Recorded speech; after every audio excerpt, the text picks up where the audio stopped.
चलिए आज स्टार्ट करते हैं। और स्टार्ट करने से पहले अस्सलाम वालेकुम। आज का टॉपिक है सेल, ईएमएफ, इंटरनल रेजिस्टेंस और टर्मिनल पोटेंशियल डिफरेंस। इन टॉपिक्स पे हम लोग बात करेंगे। तो सबसे पहले हम लोग जानना चाहते हैं कि सेल क्या है। अगर सेल को जान जाएंगे तो EMF, terminal voltage, internal resistance सब इजीली समझ जाएंगे। तो सेल का कंस्ट्रक्शन डिटेल हम यहाँ पे बना के रखे हुए हैं। ये है आपका सेल। सेल में दो प्लेट होता है, एक पॉजिटिव का एक नेगेटिव का, जिसको हम पॉजिटिव रड और नेगेटिव रड के नाम से जानते हैं। तो पॉजिटिव रड जो है वो कॉपर से बना होता है और नेगेटिव जिंक से बना होता है। तो उसके अंदर, सेल के अंदर जो लिक्विड या जो केमिकल का यूज किया जाता है वो केमिकल का नाम है इलेक्ट्रोलाइट। जैसे इलेक्ट्रोलाइट के रूप में H2SO4 भी हो सकता है। और अलग अलग हम लोग इसमें ये यूज करते हैं, इलेक्ट्रोलाइट का मतलब केमिकल का यूज करते हैं। तो हम लोग सिंपली इसको जानेंगे इलेक्ट्रोलाइट से। और दूसरा है जो ये दो प्लेट है, ये रड है, एक पॉजिटिव रड एक नेगेटिव रड, दोनों को हम मिला के कह सकते हैं इलेक्ट्रोड। इलेक्ट्रोड का मतलब होता है जिसमें एनोड और कैथोड, जो पॉजिटिव है उसको हम एनोड कहते हैं और जो नेगेटिव है उसको हम कैथोड कहते हैं। तो ये दो रड लगा होता है और इस रड से जब हम ये कंडक्टर या वायर को कनेक्ट करते हैं तब दोनों रड से जब कनेक्ट करेंगे तब इससे करंट फ्लो होगा। तो हम सिर्फ यहाँ पे सेल के लिए इतना बात करेंगे कि सेल में इलेक्ट्रोलाइट और दो रड का यूज किया जाता है, एक पॉजिटिव रड एक नेगेटिव रड। जिसको पॉजिटिव रड को कॉपर रड भी कहा जाता है और नेगेटिव को जिंक रड भी कहा जाता है। तो ये दो रड और इसमें जो केमिकल्स का यूज किया जाता है उसको हम इलेक्ट्रोलाइट कहते हैं। तो आइए सेल का डेफिनेशन देखते हैं। तो cell is a device. Cell is a device which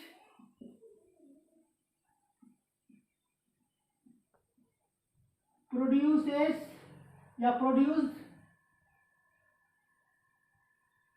electrical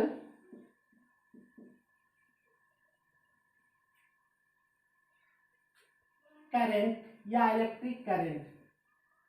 या तो फिर हम ऐसा भी कहते हैं कि cell is a device which produce electric potential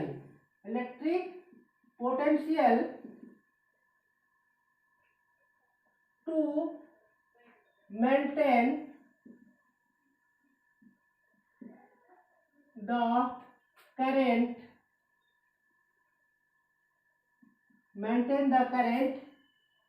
in a circuit।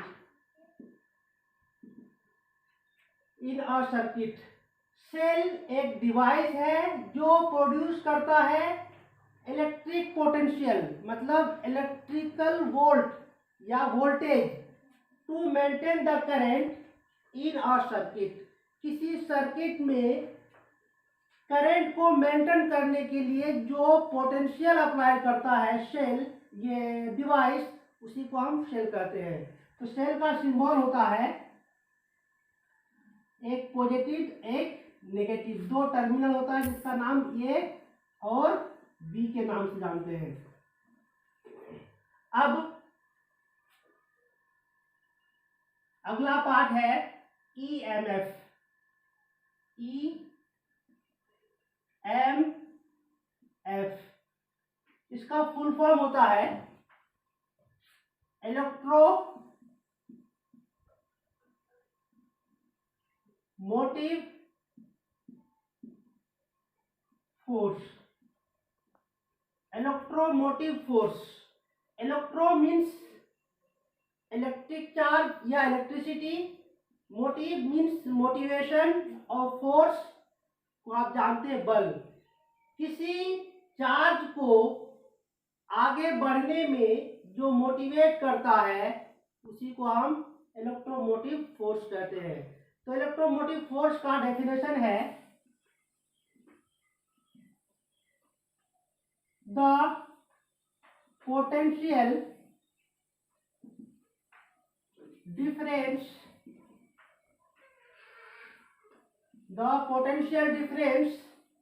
difference between two terminal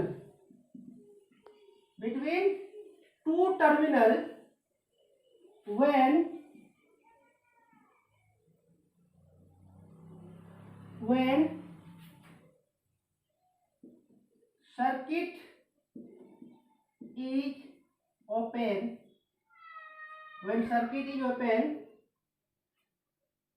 is known as EMF। कहने का मतलब है दो टर्मिनल है, एक को हम पॉजिटिव दूसरे को हम नेगेटिव के नाम से जानते हैं, लेकिन जब इनके दोनों के बीच कोई कनेक्शन ना हो तो इस वाले प्लेट पे या इस वाले रड पे जो चार्ज होगा या पोटेंशियल होगा वो पॉजिटिव होगा और इस पे नेगेटिव होगा। तो दोनों में बहुत ज्यादा पोटेंशियल होगा और दोनों के बीच एक पॉजिटिव में एक नेगेटिव में वैल्यू मैग्नीट्यूड में दोनों इक्वल होगा, लेकिन दोनों का जो डायरेक्शन होगा ऑपोजिट होगा। तो कहने का मतलब है एक पॉजिटिव प्लेट है दूसरा नेगेटिव है, तो इन दोनों के बीच का डिफरेंस है, कौन सा डिफरेंस? Potential difference. और ये पोटेंशियल डिफरेंस जब सर्किट ओपन हो, मतलब इससे करंट पास नहीं कर रहा हो, तो वैसे कंडीशन में उस पोटेंशियल डिफरेंस को इलेक्ट्रोमोटिव फोर्स कहते हैं। तो इसने कहा the potential difference between two terminal when circuit is open is known as EMF। तो EMF को हम क्या समझ रहे हैं? वोल्टेज ही है, लेकिन ये वोल्टेज तब जब सर्किट ओपन होगा। तो इसका मतलब है किसी बैटरी में जो वोल्टेज है उस वोल्टेज को हम EMF के नाम से जानते हैं। तो ऐसा यूनिट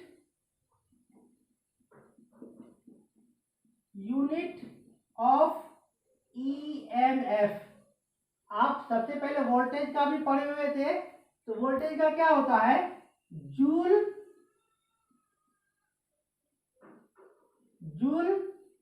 पर कूलम, या फिर हम इसको वोल्ट भी बोलते हैं।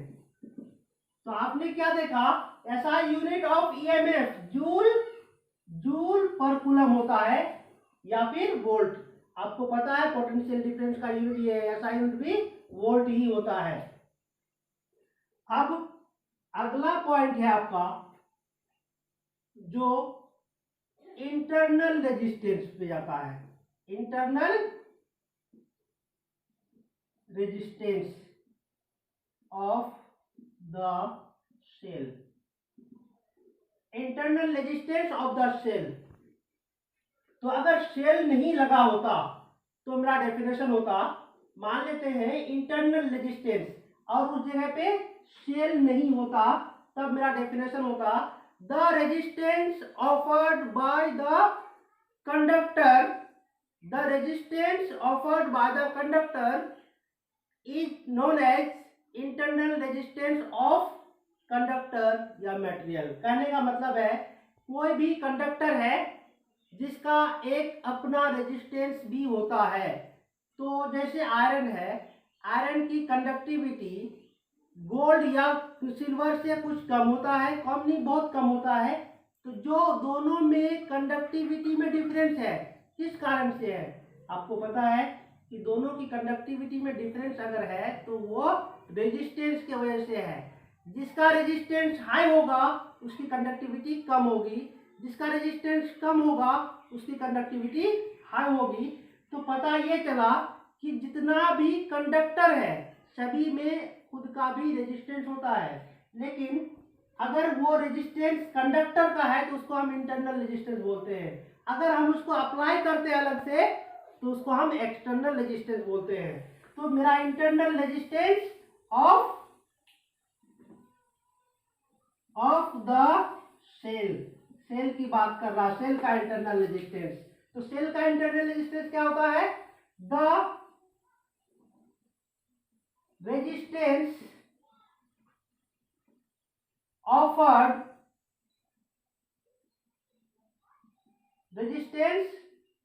offered by the electrode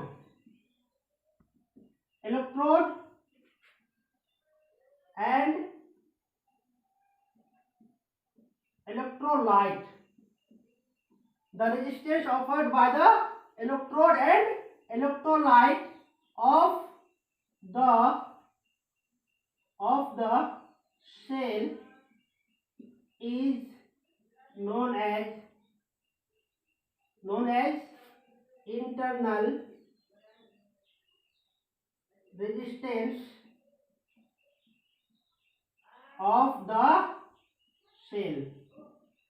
अगर सेल के इलेक्ट्रोलाइट या इलेक्ट्रोड ये दोनों के कारण रेजिस्टेंस होता है तो उसको हम बोलते हैं इंटरनल रेजिस्टेंस ऑफ सेल।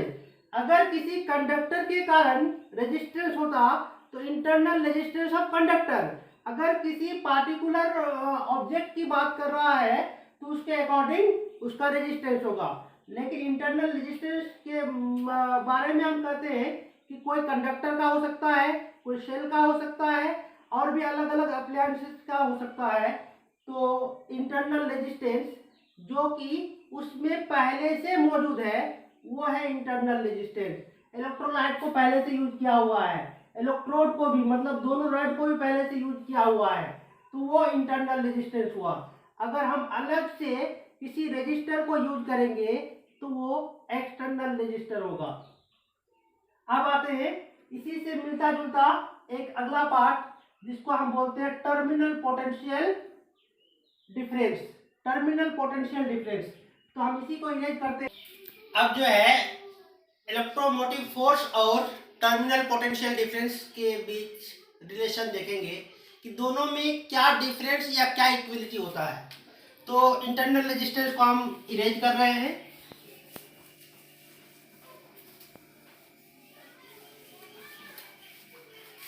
तो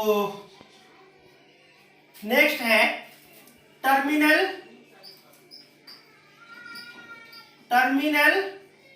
potential difference. Terminal potential difference, the potential difference between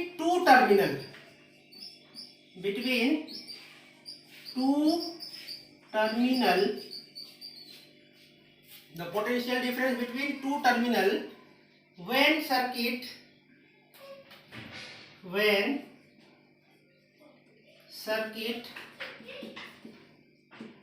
is closed, when circuit is closed, then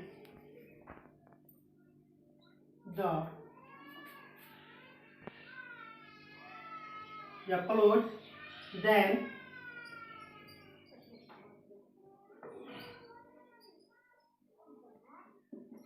it is known as terminal potential difference. Terminal potential difference. तो दोनों में फर्क क्या है कि जब potential difference between two terminal and circuit is closed, और यहां पे क्या करा, सर्किट इज ओपन। जब सर्किट क्लोज हो तो उस कंडीशन में जो पोटेंशियल होगा उसको हम कहेंगे, जब सर्किट क्लोज हो उस कंडीशन में पोटेंशियल टर्मिनल पोटेंशियल डिफरेंस। और जब सर्किट ओपन हो तो उस कंडीशन में जो पोटेंशियल होगा उसको हम EMF मींस इलेक्ट्रोमोटिव फोर्स कहेंगे। तो इलेक्ट्रोमोटिव फोर्स का मतलब है कि सर्किट ओपन है, करंट पास नहीं होगा। और जब टर्मिनल पोटेंशियल डिफरेंस की बात करेंगे तब सर्किट क्लोज होगा, मतलब उस कंडीशन में करंट पास हो रहा होगा। तो उस कंडीशन में हम इस सर्किट में चेंजेस लाएंगे, ये हो जाएगा R। तो जब सर्किट कंप्लीट हो तब ऐसे कंडीशन में हम बोलते हैं टर्मिनल पोटेंशियल डिफरेंस। और जब सर्किट ओपन हो उस कंडीशन में हम कहते हैं इलेक्ट्रोमोटिव फोर्स। तो दोनों वोल्टेज है, EMF भी और टर्मिनल पोटेंशियल भी, लेकिन जब ओपन होगा तो EMF और जब क्लोज होगा तो टर्मिनल पोटेंशियल डिफरेंस। आज के लिए इतना ही। All the best.